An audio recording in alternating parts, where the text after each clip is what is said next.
Olá, eu sou o professor Ricardo Ribas e hoje eu vou responder uma pergunta que muita gente tem me feito nos treinamentos e nas assessorias que nós executamos aqui na Holt. Quando elaborar matriz de riscos, como elaborar matriz de riscos e quem elabora a matriz de riscos. Antes da gente começar, eu vou pedir para você se inscrever no nosso canal, ativar o sininho, compartilhar esse vídeo se te agradar e salvar para assistir novamente.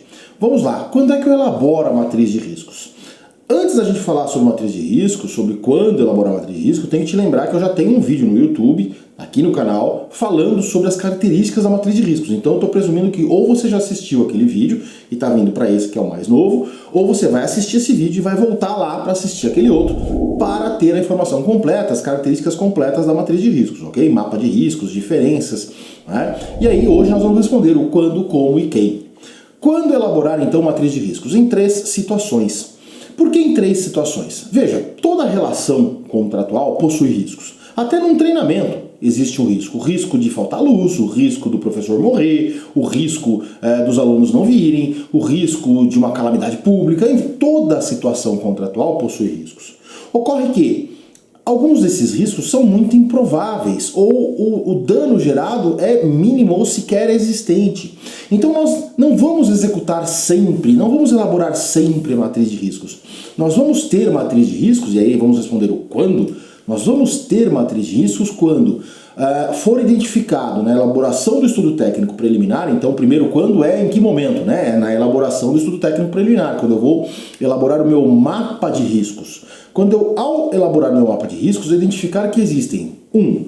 Riscos de alto impacto, ou seja, que causará grande prejuízo à administração ou a terceiros. 2. Risco de alta probabilidade. Então, muito provavelmente aquele risco vai ocorrer e eu preciso já definir a relação de responsabilidade, as ações mitigadoras e contingenciadoras, né? E 3, quando o risco é peculiar ao objeto ou à contratação. Como assim, Ricardo, peculiar ao objeto ou à contratação? Quando a administração quer modificar a relação de responsabilidade em seu contrato. Vou melhorar. Vamos imaginar que em determinada situação, um acidente, eu até falava isso no meu outro vídeo, né? Um acidente de trabalho ali na execução do objeto, vai se discutir de quem foi a culpa, né? Mas eu não quero ter essa discussão, eu não quero entrar nessa discussão.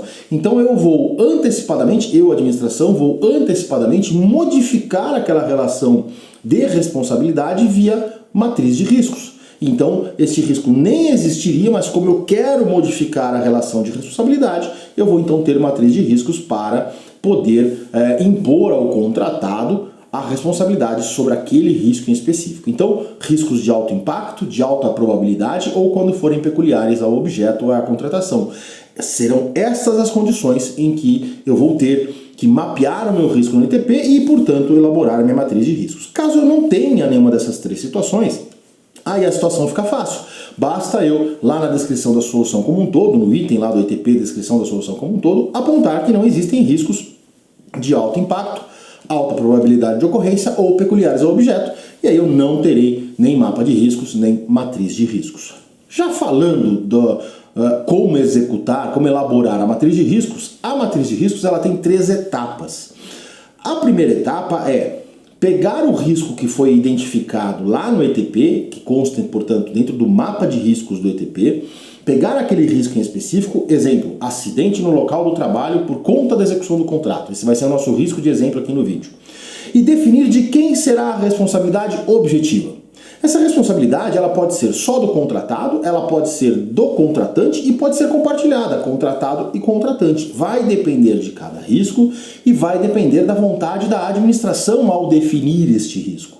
E aí vamos pegar lá então, acidente no local do trabalho em decorrência da execução do trabalho. Responsabilidade, contratado. Ok, essa é a primeira etapa. A segunda etapa é identificar as ações mitigadoras. Vamos traduzir, as ações para impedir que o risco se concretize. O que eu posso fazer para evitar que um risco de acidente se concretize? Bom, primeiro, eu posso distribuir EPIs. Então, distribuição de EPIs vai ser uma ação mitigadora. 2, eu posso realizar treinamentos quanto à segurança do trabalho. Então, treinamento e capacitação em segurança do trabalho será uma segunda ação mitigadora. 3, eu posso fiscalizar a entrega de EPIs e realização de treinamentos e o uso de EPIs. Essa será então uma terceira ação mitigadora. Feita a definição das ações mitigadoras, eu também vou definir a responsabilidade por elas. Então, quem é que é responsável, será responsável pela distribuição de EPI? Contratado. Quem é que será responsável por treinamento em segurança do trabalho? Contratado. Quem é que será responsável pela fiscalização do uso de EPIs? Contratado e contratante. Quem é que será responsável pela fiscalização da entrega dos EPIs? Contratante. Então vejam que eu vou definir as ações e depois vou definir as responsabilidades respectivas. E esse foi o segundo passo. E aí então eu vou ter um terceiro passo, que são as ações contingenciadoras.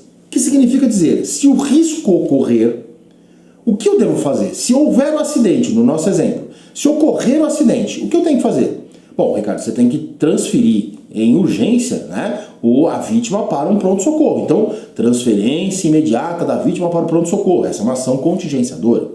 2, vamos imaginar que esse acidente evolua para um óbito. Eu vou ter que dar o auxílio funeral. Então, auxílio assistencial à família para atividade de funeral. 3, um auxílio psicológico. 4, um auxílio jurídico.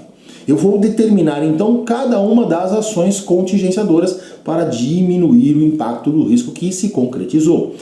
E vou também atribuir a contratado ou contratante a responsabilidade por eles. Então, vamos lá. Remoção da vítima do acidente para o pronto-socorro. Responsabilidade. Contratado. Concessão de auxílio funeral. Responsabilidade. Contratado.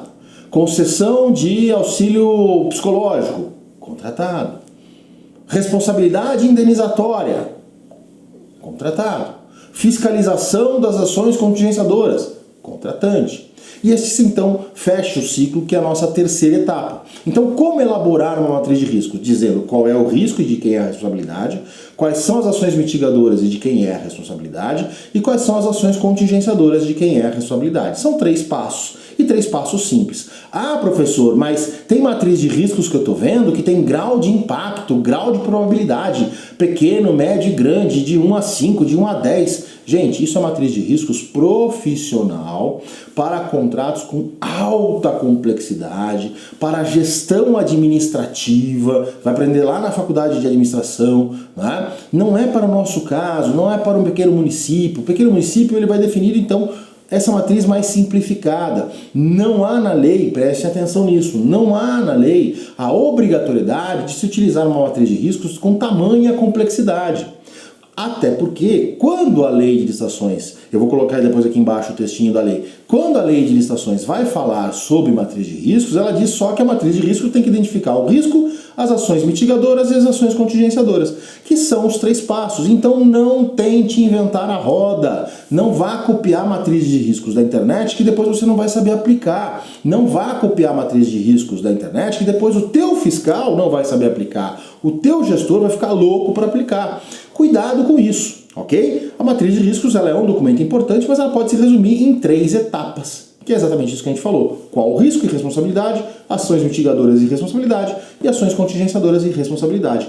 Inclusive na nossa assessoria eu entrego para os nossos clientes, inclusive, modelo de planilha de matriz de riscos, eu entrego modelos para que possam auxiliar a elaboração dessa matriz de riscos, ok? E terceira pergunta, né? Já falamos o quando elaborar, como elaborar, e aí vem o quem deve elaborar. E a resposta óbvia é, será que o jurídico vai elaborar matriz de riscos? Não. Será que o controle interno, o setor de licitações, o setor de compras? Não. Por quê? Porque eu preciso conhecer do objeto.